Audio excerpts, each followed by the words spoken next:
नमस्कार। स्वागत है आप सभी का हमारे इस खास कार्यक्रम आखिर क्यों में। मेरे साथ यहाँ स्टूडियो में मौजूद हैं विश्व के जाने माने ज्योतिष, लाल किताब एवं वास्तु के माहिर श्री संजय चोपड़ा जी। संजय जी, आपका हमारे स्टूडियो में स्वागत है। नमस्कार दर्शकों, हम रोजाना आपको लाल किताब ज्योतिष व वास्तु के बारे में कुछ ना कुछ बताते चले आ रहे हैं जी। आज हम फिर आपको कोई ना कोई नई चीज बताना चाहेंगे। शुक्र के बारे में हमने पिछले एपिसोड में भी बोला। वो एपिसोड था शुक्र व बुध का। शुक्र कई बार राहु के साथ भी टकराव रखता है। शुक्र राहु भी दुश्मन ग्रह है। शुक्र कई बार राहु के दृष्ट करता है, या राहु शुक्र को दृष्ट करता है, या शुक्र राहु किसी जन्म पत्री में इकट्ठे आ जाते हैं। कितने % दृष्टि है, कौन से घर में है, उसके हिसाब से ये फल देते हैं।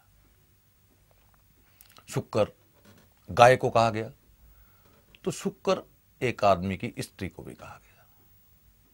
अगर शुक्र पीड़ित है तो उसके ग्रस्त जीवन में हर हालत में परेशानियां आएंगी। अगर शुक्र पीड़ित है तो उस इंसान को, शुक्र को लक्ष्मी जी, धन की देवी भी कहा गया, धन की परेशानियां आएंगी। कई बार राहु के कारण शुक्र पीड़ित हो जाता है। कई बार किसी गलत घर में आने के कारण शुक्र पीड़ित हो जाता है। लेकिन ये एक स्त्री ग्रह है। इसको देखते हुए हमने ये देखा कि अगर किसी इंसान जो कि आदमी है, उसकी जन्मपत्री में शुक्र राहु इकट्ठा होता है तो उसकी आदतें कुछ औरतों जैसी बन जाती हैं।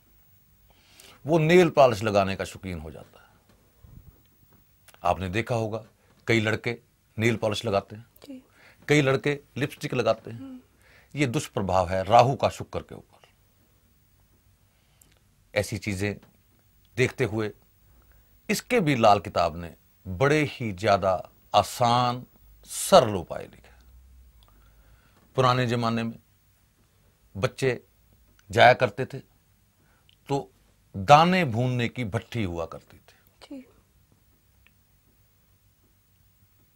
असल में वो भट्टी दाने भूनने की नहीं, बेसिकली किताब ये कहती है कि वो भट्टी थी जिसके अंदर लकड़ी की आग जलती थी। अगर उसके अंदर एक तांबे का पैसा फेंक दिया जाए तो शुक्र और राहु के दुष्परिणाम कम होने लगते हैं। अब तांबे का पैसा भी दो तरह का होता है, एक छेद वाला, एक बिना छेद के। अगर भट्टी के अंदर तांबे का पैसा फेंका जाएगा तो वो बिना छेद के ही होगा। आज दाना भूनने की भट्टियां तो नहीं है, हलवाइयों के पास भी लकड़ी की कोई भट्टी नहीं है, कोई दिक्कत नहीं है। कहीं पर भी गन्ने की कुल्हाड़ी चल रही हो, कहीं पर भी लकड़ी जल रही हो, उसके अंदर तांबे का पैसा फेंका जा सकता है। राहु शुक्र का दुश्मन है और इतना बड़ा दुश्मन है कि वो शुक्र का धुआं निकाल देता है। यानी कि उस आदमी के पास धन संपत्ति की कमी होने शुरू हो जाती है, उसकी निगाहें गलत हो जाती हैं। समाज के अंदर जिन चीजों को अच्छा नहीं समझा जाता वो कार्य वो करने लगता है, उसकी मान मर्यादा में कमी आनी शुरू हो जाती है। अगर तो थोड़ा शुक्र खराब है, राहु से थोड़ा ग्रस्त है, दही मंदिर में देने से ठीक हो जाएगा। अगर उसको और ज्यादा सुपीरियर करते हैं, ज्वार चलते पानी में डालने से शुरू है। लेकिन अगर ज्यादा पीड़ित है तो तांबे का पैसा किसी भी लकड़ी की आग में जलाने से ठीक हो जाएगा।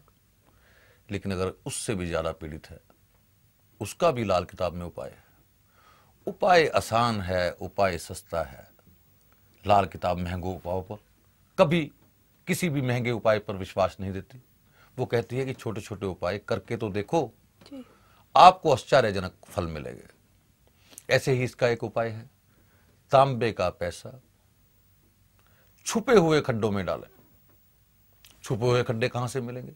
नहर के किनारे, जो नहर की पटड़ी होती है उसकी साइड में चूहों की बिल्लें होती हैं, सांपों की बिल्लें होती हैं, वो छुपे हुए खड्डे हैं जो कि हमें आमतौर पर दिखाई नहीं देते।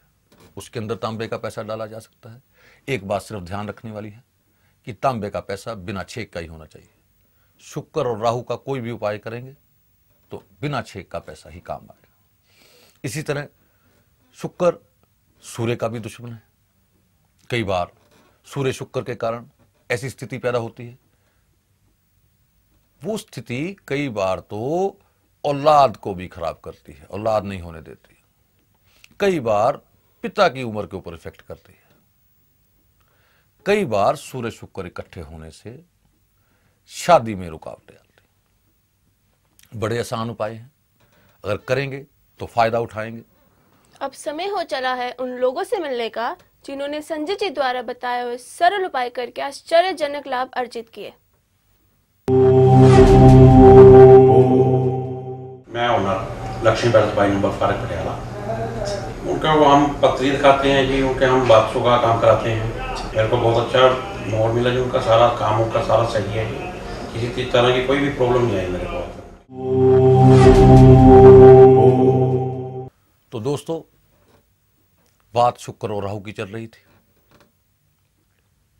शुक्र राहु विवाह में विघ्न, ग्रस्त में विघ्न, धन में विघ्न पैदा करने वाले ग्रह। इसी तरह इन ग्रहों का वास्तु के अंदर भी संबंध है। राहु नीला है, आकाश नीला है, शनि का बेटा है, काला और नीला भी है, स्लेटी भी है, ग्रे कलर कहा जाता है। एक इंडस्ट्री के अंदर धुआं राहु की वस्तु है। धुआं किस दिशा से उठना चाहिए, एक फैक्ट्री की चिमनी किस दिशा में होनी चाहिए, ये राहु से संबंध है। शुक्र फैक्ट्री के लिए धन है। फैक्ट्रियों के अंदर ये प्रॉब्लम कम होती है। जो भी बड़ी फैक्ट्रियां हैं उनके अंदर कच्ची जमीन जरूर होती है। पिछले एपिसोड में इसके बारे में बोला भी गया। लेकिन जो छोटी फैक्ट्रियां होती हैं, वन रूम फैक्ट्री, उनके अंदर शुक्र का वास नहीं होता, कच्ची जगह नहीं होती। मल्टी स्टोरी बिल्डिंग है, चौथी मंजिल के ऊपर उस इंसान का, फैक्ट्री का, इंडस्ट्री का या घर का स्थान है, वहां शुक्र को स्थापित करना पड़ेगा। शुक्र ये नहीं कि कच्ची जमीन से ही स्थापित होगा। अगर उस जगह के ऊपर हम कोई ज्वार के दाने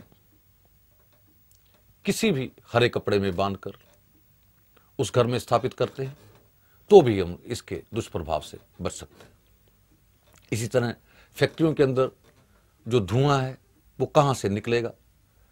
भट्टी से कई बार तो हम 15-15, 20-20 फुट दूर की पाइप डलवा देते हैं, क्योंकि उसकी दिशा अगर सही बनती है तो उसका फायदा होगा, राहु शुक्र को खराब ना कर पाएगा।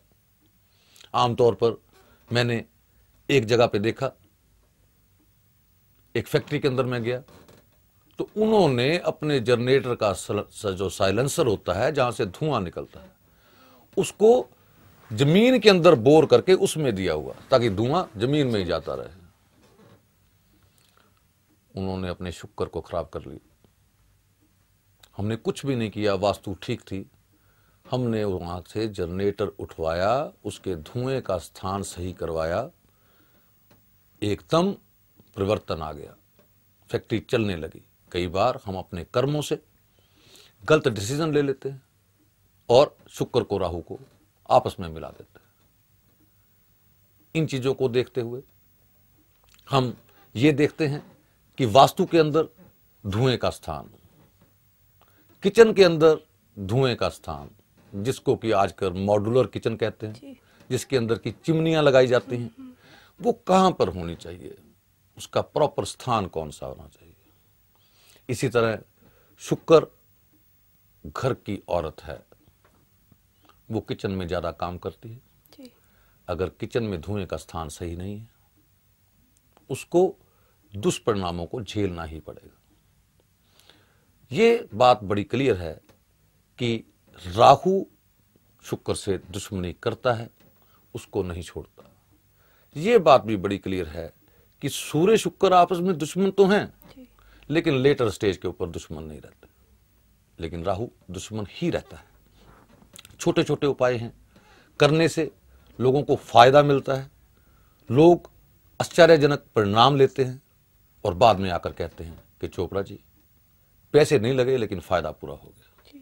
तो इन चीजों को ध्यान में रखते हुए हम रोजाना किसी न किसी के सवाल का, जो कि लोग हमें फोन करते हैं, हर एक के सवाल का जवाब नहीं दिया जा सकता, उन सवालों को इकट्ठा करते हैं और कॉमन जो सवाल होता है उसका जवाब देने की कोशिश करते हैं। लड़की की शादी शुक्र से संबंधित है, लड़के की शादी बृहस्पति से संबंधित है। कौन से घर में शुक्र आएगा, कब उसकी शादी के योग बनेंगे, ये एक ज्योतिष का विषय है। लेकिन लाल किताब उस ग्रह को वहां ले जाने की विधि भी बताती है, उसके योग बनाने की विधि बताती है, आसान उपाय बताती है।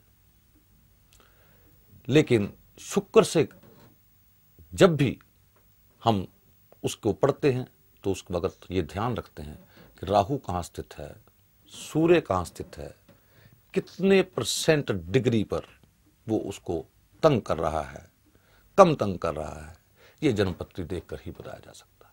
संजय जी, हमारे पास बहुत से फोन कॉल्स आ रहे हैं, जिसमें से ज्यादातर लोगों का यही प्रश्न है कि उनकी बेटी की शादी नहीं हो पा रही है। ऐसे में आप उन्हें क्या कहना चाहेंगे? दोस्तों, पहली बात तो मैं ये बताना चाहूंगा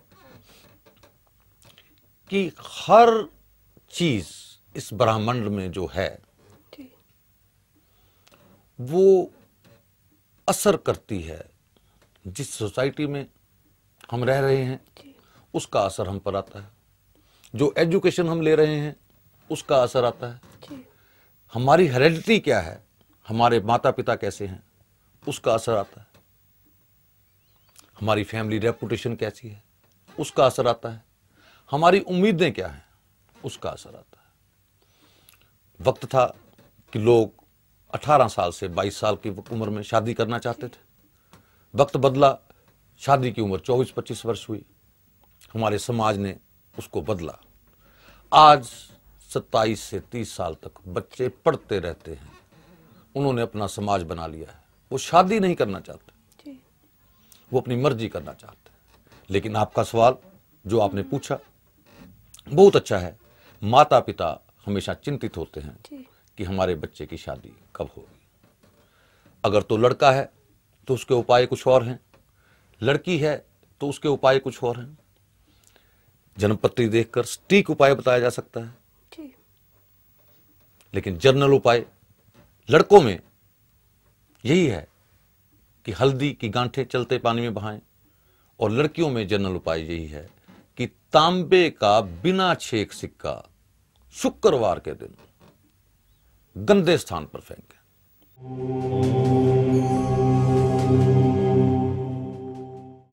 अब समय हो गया है टिप ऑफ द डे का। संजय जी, कृपया हमारे दर्शकों को बताइए टिप ऑफ द। तो दर्शकों, आज का टिप शुक्र व राहु के बारे में ही हम आपको बताएंगे। एक पूजा वाला नारियल, जिसको कि पंजाबी में ललेर कहते हैं, पंसारी से मिलता है, चलते पानी में बहाएं व राहु के दुष्परिणामों को शुक्र से दूर करें।